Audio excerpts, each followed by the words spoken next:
নমস্কাৰ ইণ্ডক চাই থকা প্ৰত্যেকগৰাকী দৰ্শকক এই মুহূৰ্তত দিব বিচাৰিছো এটা ডাঙৰ খবৰ বাংলাদেশী আঙুলি টুৱাই টুৱাই মুখ্যমন্ত্ৰী হিমন্ত বিশ্ব শৰ্মাৰ হকিয়নি মুখ্যমন্ত্ৰীয়ে কৈছে যে ৰাজ্যৰ যি প্ৰান্ততে উচ্ছেদ চলিব লাগে সেই প্ৰান্তত উচ্ছেদ চলিবই ৰাজ্যত কেতিয়া উচ্ছেদ বন্ধ নহয় আৰু অসমীয়াক একেলগ হোৱাৰ হুংকাৰ প্ৰদান কৰিছে একেলগ হোৱাৰ আহ্বান জনাইছে কৈছে যে এয়া মুগলক খেলাৰ দ্বিতীয়খন ৰণ শেষৰখন ৰণ এই উচ্ছেদ চলিয়েই থাকিব কোনো কাৰণত সেই উচ্ছেদ বন্ধ নহয় বুলি স্পষ্টকৈ উল্লেখ কৰিছে মুখ্যমন্ত্ৰীয়ে কেইবাটাও ডাঙৰ মন্তব্য কৰিছে ৰাজ্যৰ প্ৰান্তে প্ৰান্তে উচ্ছেদ অভিযান চলি থকাৰ সময়তে মুখ্যমন্ত্ৰী হিমন্ত বিশ্ব শৰ্মা এবাৰ আঙুলি টুৱাই টুৱাই বাংলাদেশক হুংকাৰ প্ৰদান কৰিছে মুখ্যমন্ত্ৰীয়ে কৈছে যে কোনো কাৰণত কোনেও আমাক বাধা দিব নোৱাৰে আমাৰ সন্মুখত হিমালয় আহি থিয় হলেও আমি হিমালয়কো ভেদি উচ্ছেদ অভিযান চলামে অবৈধ দখলমুক্ত কৰিম বুলি উল্লেখ কৰিছে মুখ্যমন্ত্ৰীৰ মন্তব্য আছে মন্তব্য শুনাম এই মুহূৰ্তত সবিশেষ খবৰ জনোৱাৰ চেষ্টা কৰিছো এই মুহূৰ্তত সেই খবৰ লৈ অনাৰ চেষ্টা কৰিছো বাংলাদেশীক আঙুলি টুৱাই টুৱাই মুখ্যমন্ত্ৰী হিমন্ত বিশ্ব শৰ্মাৰ হকিয়নি যত উচ্ছেদ চলাব লাগে আমি উচ্ছেদ চলামে মুখ্যমন্ত্ৰীৰ মন্তব্য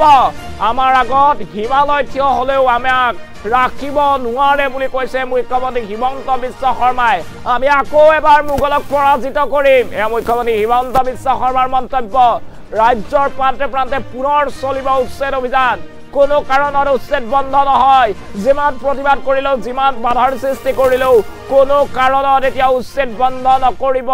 চৰকাৰে তালে ইংগিত দিছে মুখ্যমন্ত্ৰীয়ে জনসভাত এনেদৰে আঙুলি টুৱাই টুৱাই হুংকাৰ প্ৰদান কৰিছে মুখ্যমন্ত্ৰীয়ে কৈছে যে যিমান প্ৰতিবাদ কৰিলেও বাধাৰ সৃষ্টি কৰিলেও হিমালয় আহি আমাৰ সন্মুখত থিয় হলেও আমাক ৰখাব নোৱাৰে আমি ৰাজ্যৰ প্ৰান্তে প্ৰান্তে যি স্থানতে উচ্ছেদ চলাব লাগে সেই স্থানত উচ্ছেদ চলামে ফলে দেখা পোৱা গৈছে উচ্ছেদৰ বিৰোধিতাৰে বিভিন্ন দল সংগঠনে প্ৰতিবাদ সাব্যস্ত কৰিছে তাৰ মাজতে মুখ্যমন্ত্ৰী হিমন্ত বিশ্ব শৰ্মাৰ ডাঙৰ মন্তব্য মুখ্যমন্ত্ৰীগৰাকীয়ে উল্লেখ কৰিছে যে কোনো কাৰণত উচ্ছেদ বন্ধ কৰা নহয় উচ্ছেদ বন্ধ নকৰো যত যেনেকৈ উচ্ছেদ চলাব লাগে সেই উচ্ছেদ আমি চলাই থাকিম মই এজন গৌৰৱী অসমীয়া জাতিৰ বাবে 1 ইঞ্চি মাটি আমি সুৰক্ষিত কৰিম নৰিয়াগাড়ীৰ লাচিতে যুঁজ দিছিল মুগলৰ সৈতে এইবাৰ পুনৰ আমি মুগলক উফৰাই খেলিম বুলি মুখ্যমন্ত্ৰীৰ হুংকাৰ এয়া গৰুখুটি প্ৰকল্পৰ 4 বছৰীয়া যে উৎসৱ পাতিছিল 4 বছৰীয়া বৰ্ষপূৰ্তিৰ অনুষ্ঠানত আজি এনেদৰে আঙুলি টুৱাই টুৱাই বাংলাদেশীক এবাৰ হুংকাৰ দিছে মুখ্যমন্ত্ৰী হিমন্ত বিশ্ব শৰ্মাই মুখ্যমন্ত্ৰীগৰাকীৰ ডাঙৰ মন্তব্য কোনো কাৰণত ৰাজ্যত বন্ধ নহয় উচ্ছেদ অভিযান যিমান প্ৰতিবাদ কৰিলেও যিমান বিৰোধিতা কৰিলেও অসমত উচ্ছেদ চলিয়েই থাকিব অসমৰ ইঞ্চি মাটি অসমীয়া খিলঞ্জীয়াৰ হাতত সুৰক্ষিত নোহোৱালৈকে এই উচ্ছেদ চলিয়েই থাকিব বুলি মন্তব্য মুখ্যমন্ত্ৰী হিমন্ত বিশ্ব শৰ্মাৰ এটি ৰাজ্যৰ প্ৰান্তে প্ৰান্তে একাংশ সংখ্যালঘু দল সংগঠনে প্ৰতিবাদ সাব্যস্ত কৰিছে অসমত উচ্ছেদ বন্ধৰ দাবী উত্থাপন কৰিছে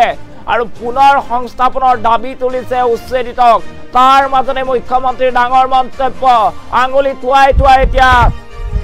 বাংলাদেশীক হুংকাৰ প্ৰদান কৰিছে মুখ্যমন্ত্ৰী হিমন্ত বিশ্ব শৰ্মাই মুখ্যমন্ত্ৰীৰ স্পষ্ট মত কোনো কাৰণত অসমত উচ্ছেদ বন্ধ নহয় আমাৰ আগত হিমালয়খন আহি থিয় হলেও আমি কোনো কাৰণত উচ্ছেদ বন্ধ নকৰো আমি পিছ হুহকি নাযাওঁ বুলি মুখ্যমন্ত্ৰীগৰাকীৰ ডাঙৰ মন্তব্য এই মুহূৰ্তত সেই খবৰ জনোৱাৰ চেষ্টা কৰিছো এতিয়া আমি জনাই আছো আৰু মুখ্যমন্ত্ৰীগৰাকীৰ মন্তব্য আছে মন্তব্য আপোনালোকক শুনোৱাৰ চেষ্টা কৰিছো যুঁজত জিকিব লাগে তাৰ বিষয়ে আমিও আমাৰ জ্ঞান আহৰণ কৰিলো কোনোবাই যদি ভাবিছে যে দুই এটা গৰুখুটিৰ ওপৰত বাতৰি লিখিলে হিমন্ত বিশ্ব শৰ্মা কৰবাত আত্মসমৰ্পণ কৰিব সেয়া আপোনালোকে কেতিয়াও চিন্তা নকৰিব শৰীৰত এক বিন্দু তেজ থকালৈকে আমি সকলোৱে যুঁজিম আৰু কোনেও আমাৰ সন্মুখত বাধাৰ সৃষ্টি কৰিব নোৱাৰে অসমীয়া জাতি আজি নতুন প্ৰাণ আৰু নতুন তেজেৰে উদ্দীপ্ত এতিয়া আমাৰ সন্মুখত মই প্ৰণাম আৰু শ্ৰদ্ধাৰে কৈছো, এতিয়া আমাৰ সন্মুখত প্ৰতিদিন মই বাদ দিছো, হিমালয়ো যদি থিয় হয় হিমালয়কো আমি ভেদ কৰি আগুৱাই যাম,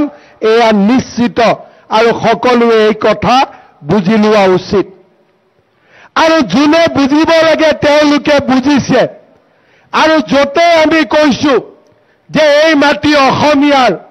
তেওঁলোকে আজিকালি নিজে আঁতৰি যোৱাৰ পৰম্পৰাও আৰম্ভ কৰিছে। কাৰণ অসমীয়া জাতিয়ে এতিয়া অশ্বমেধৰ ঘোঁৰাত উঠি আমি আমাৰ ৰাজ্যখনক সুৰক্ষিত কৰিম, এই বাৰ্তা তেওঁলোকে এতিয়া পাইছে। আৰু তেওঁলোকে এতিয়া আমাৰ লগত যুঁজিবলৈ সাহস নকৰে। নৰিয়া দেহেৰে লাচিতে মোগলক পৰাজিত কৰিছিল, আৰু আজিও আমি সেই মোগলক আকৌ এবাৰ পৰাজিত কৰিম, এই কথা সকলোৱে শুনি লোৱা উচিত। লাভ আৰু লোকচানৰ হিচাপে কাকো এভিকশ্যনৰ পৰা বচুৱাব নোৱাৰে। য'ত এভিকশ্যন কৰিব লাগে, য'ত উচ্ছেদ হ'ব লাগে, তাত নিশ্চিতভাৱে উচ্ছেদ হ'ব, যোনে যিমান ষড়যন্ত্ৰ নকৰক কিয়। আমি থমকি নৰওঁ। অসমীয়া জাতি আৰু পুনৰ থমকি নৰয়। আমিও শিকিলো, আমিও বুজিলো, আৰু কেনেকৈ যুঁজত জিকিব লাগে তাৰ বিষয়ে আমিও আমাৰ জ্ঞান আহৰণ কৰিলো। কোনোবাই যদি ভাবিছে যে দুই এটা গৰু খুঁটিৰ ওপৰত বাতৰি লিখিলে হিমন্ত বিশ্ব শৰ্মা কৰবাত আত্মসমৰ্পণ কৰিব, সেয়া আপোনালোকে কেতিয়াও চিন্তা নকৰিব। শৰীৰত এক বিন্দু তেজ থকালৈকে আমি সকলোৱে যুঁজিম, আৰু কোনেও আমাৰ সন্মুখত বাধাৰ সৃষ্টি কৰিব নোৱাৰে। অসমীয়া জাতি আজি নতুন প্ৰাণ আৰু নতুন তেজেৰে উদ্দীপ্ত। এতিয়া আমাৰ সন্মুখত মই প্ৰণাম আৰু শ্ৰদ্ধাৰে কৈছো, এতিয়া আমাৰ সন্মুখত প্ৰতিদিন মই বাদ দিছো, হিমালয়ো যদি থিয় হয় হিমালয়কো আমি ভেদ কৰি আগুৱাই যাম, এয়া নিশ্চিত। আৰু সকলোৱে এই কথা বুজি লোৱা উচিত। আৰু